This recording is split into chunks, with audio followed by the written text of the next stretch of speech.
las tendencias, el entretenimiento, la cultura y la diversión en Econoticias 50 años. Presenta el mejor plan para disfrutar en la ciudad una completa agenda de sitios, eventos, personajes que visitan nuestra ciudad y las actividades que demuestran por qué Ibagué es un destino único para divertirse y compartir de la mejor agenda de entretenimiento y cultura.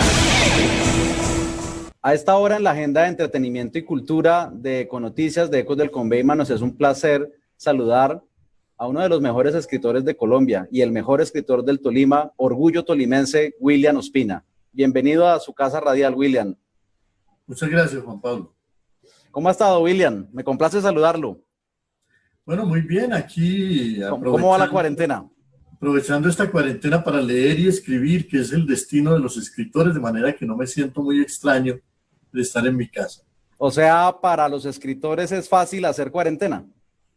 Sí, de alguna manera es haber escogido ese destino, el volverse escritor. Pero claro, sí hace mucha falta. A mí me gusta mucho viajar por Colombia y en la segunda mitad del año pasado estuve presentando mi novela Guayacanal y viajé mucho de ciudad en ciudad y de pueblo en pueblo. Entonces, por lo menos ahora no me arrepiento de todos esos viajes. ¿Hace cuánto no viene al Tolima? Bueno, yo estuve allá hasta los primeros días de enero, porque pues yo tengo una casita en Mariquita y entonces paso allá a veces cuando logro viajar un tiempo. Entonces los primeros días del año los pasé allí, pero desde entonces ya llegamos aquí a Bogotá y llegó la pandemia y entonces ya tocó el encierro. Algunos dicen que el COVID-19 extrajo lo mejor y lo peor de las personas. No sé si sea el COVID o si siempre ha sido así, pero unos dicen que generó solidaridad y otros la codicia. ¿Ambas siempre han existido o no?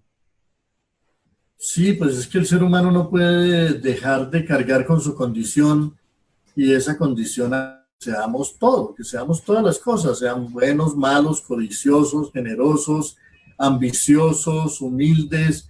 Es decir, el ser humano muestra todo el espectro de las pasiones y de los sentimientos humanos, desde lo más ruin hasta lo más hermoso. ¿Usted qué lección cree filosófica que le va a dejar el COVID-19, la pandemia mundial a Colombia? Pues bueno, yo espero que le deje muchas cosas, porque hay que asumir que de todas maneras es un hecho que no nos había ocurrido jamás. La humanidad ha vivido pandemias en otros tiempos, pero esta es la primera vez en que vive una pandemia de manera simultánea y global, ¿no? Entonces lo que está ocurriendo aquí no es solamente el encierro, la cuarentena, el peligro, el contagio, sino también que por primera vez toda la humanidad está viviendo lo mismo en tiempo real, simultáneamente, y eso yo creo que tiene la posibilidad de generar una conciencia del planeta, una conciencia de que somos una especie, de que estamos expuestos a los mismos riesgos y que tenemos también las mismas responsabilidades. Y ojalá esa lección se aprenda. La humanidad no es buena para aprender lecciones. La humanidad siempre, no, solo cuando ve los hechos cumplidos, reacciona.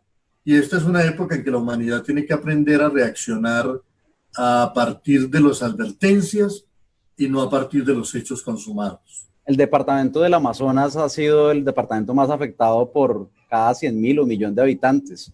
El Brasil es el país, el gigante suramericano más afectado hoy por la pandemia.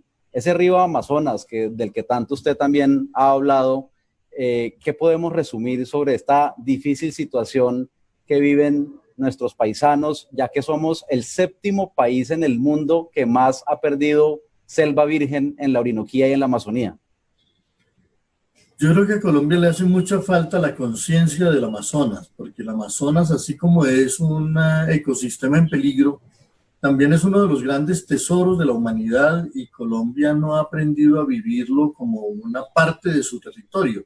Aquí en otros tiempos, en los colegios, cuando le mostraban a uno el mapa del país, le mostraban como un recuadro grande con la zona central donde están las cordilleras y los litorales, y un recuadrito por allá menor donde mostraban lo que llamaban los territorios nacionales en esos tiempos, como si eso no tuviera importancia, y resulta que eso es de la mayor importancia. Sí, si alguna importancia tiene Colombia para el mundo es formar parte de la cuenca del Amazonas, aguas que forman el Atlántico, el Pacífico y la cordillera de los Andes, que de todas maneras es un manantial porque tiene en Colombia la mitad de los páramos de este planeta.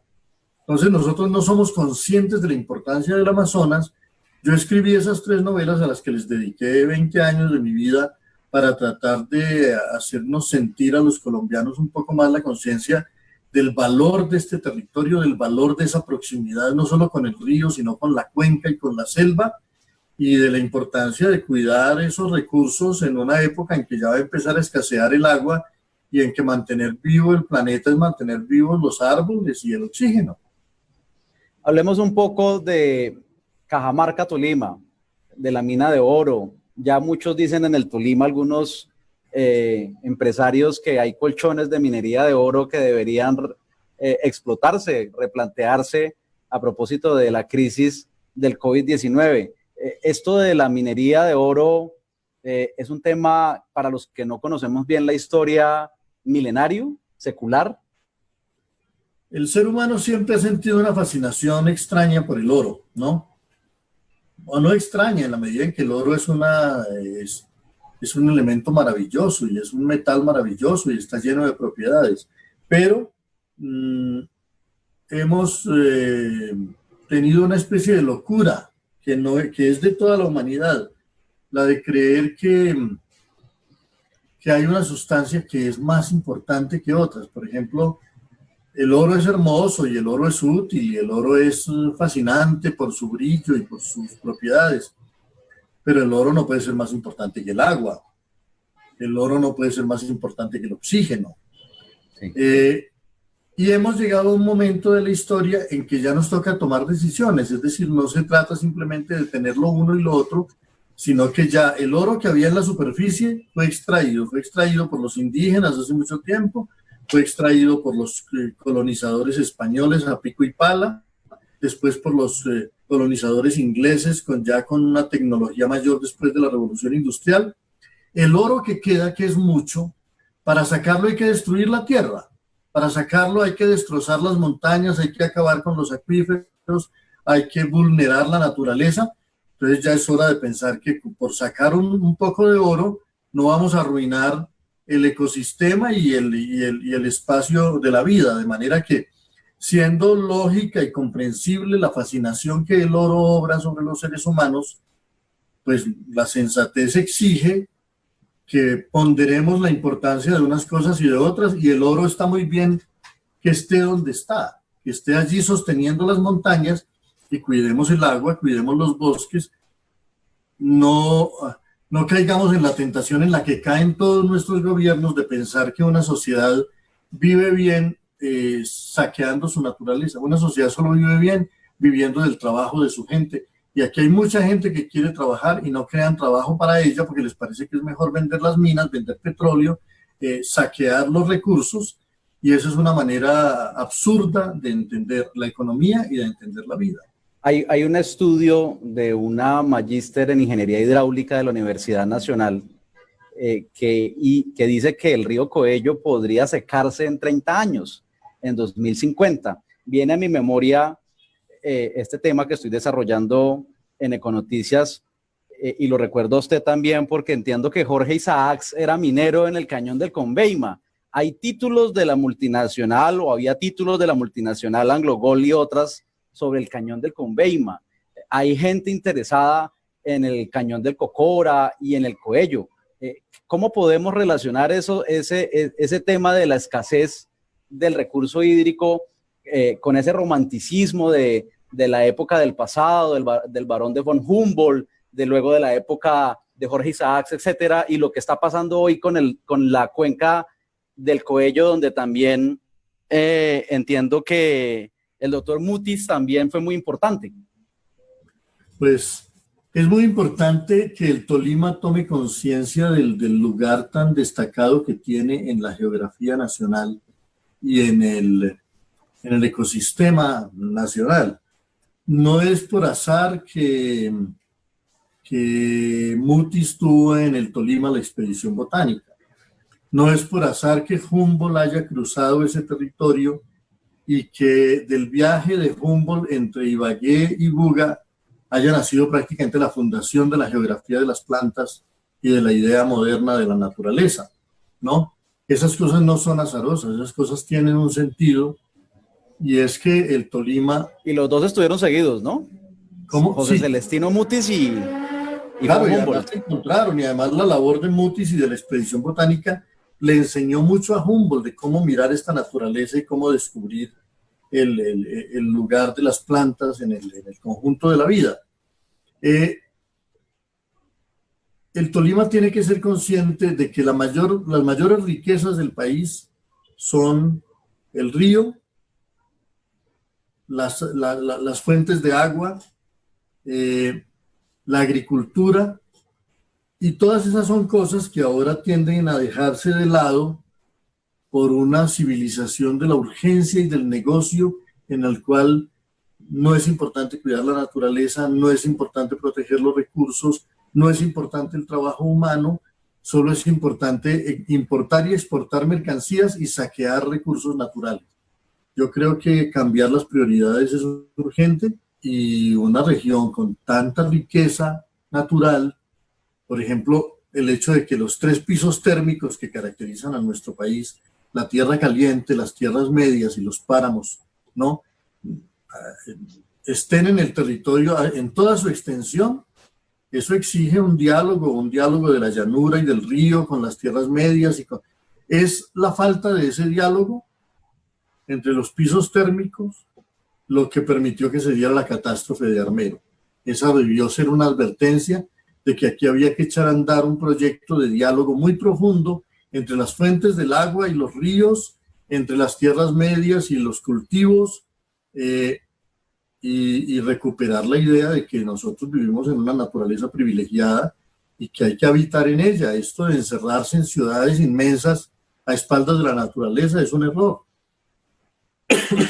Hablemos un poco de Jorge Isaacs. ¿Por qué él murió en el Cañón del Conveima? Una casa que infortunadamente se cae a pedazos, que deberíamos tener rescatada. ¿Y por qué él era minero también?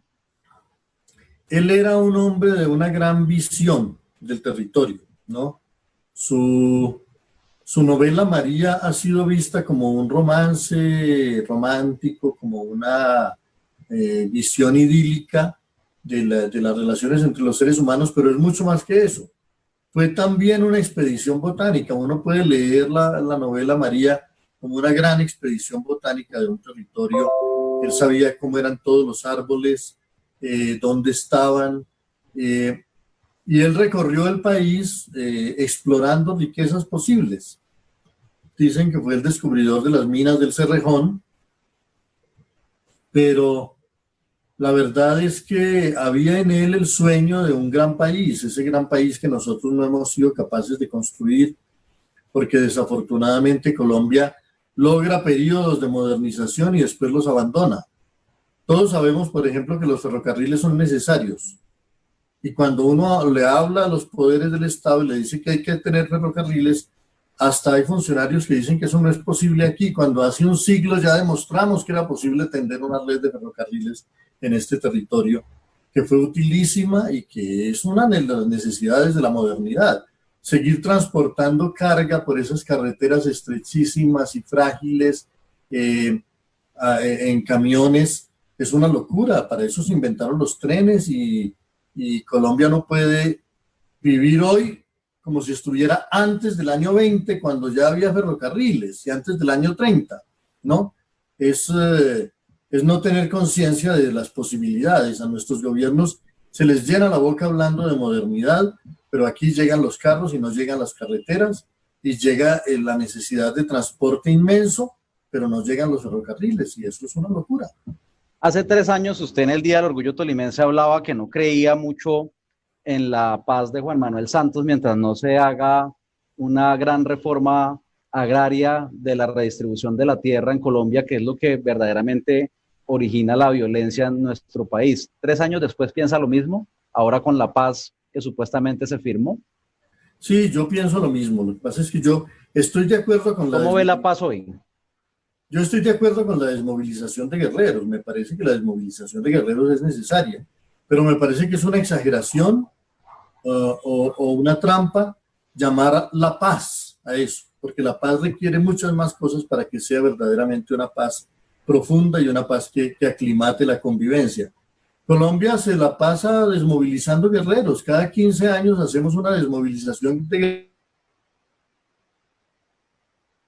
guerreros. Se desmovilizaron en el año 53, desde cuando se hizo el armisticio entre liberales y conservadores en el año 58, desde cuando se desmovilizó el M-19 en el 89. Siempre, cada 15 años, hay un proceso de desmovilización de guerreros al que nuestros gobiernos llaman ampulosamente la paz. Pero la paz no llega nunca, llega la desmovilización de los guerreros, sí, pero otros llegan a reemplazarlos, a sustituirlos en esas labores, porque Colombia no logra hacer esas reformas profundas que permitan que dejen de aparecer tantas insurgencias, tantos criminales, tantas bandas, ¿no? Y para eso se requiere que los verdaderos protagonistas de la paz sean los ciudadanos pacíficos, que nunca han utilizado violencia contra nadie, y que están esperando tener trabajo, tener oportunidades, tener una siquiera mínima seguridad de ingresos y garantizarle lo mínimo a sus familias. La gente no quiere ser opulenta, la gente no quiere grandes riquezas, quiere tener una seguridad, poder confiar en la vida, poder cuidar a los suyos y vivir tranquilamente. Mi novela Guayacanal habla de cómo hubo una época de paz en Colombia cuando se fundó la zona cafetera, porque fue la primera bonanza colombiana democráticamente repartida entre miles de familias.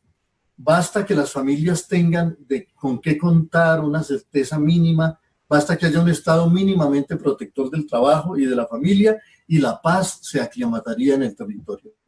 Que se desmovilicen los guerreros está bien, que el Estado debe cumplir los acuerdos que firmó con ellos, y ellos con el Estado está bien, pero la paz es algo mucho más grande, requiere de la participación de muchísima más gente, y necesitamos millones de personas felices sintiendo que su horizonte de vida está cambiando, que hay un futuro abierto para todos, y eso sí es lo que no le interesa a los gobiernos. Ellos prefieren diseñar procesos de paz en los cuales echarle la culpa de la violencia a este o a aquel actor, a este o a aquel personaje.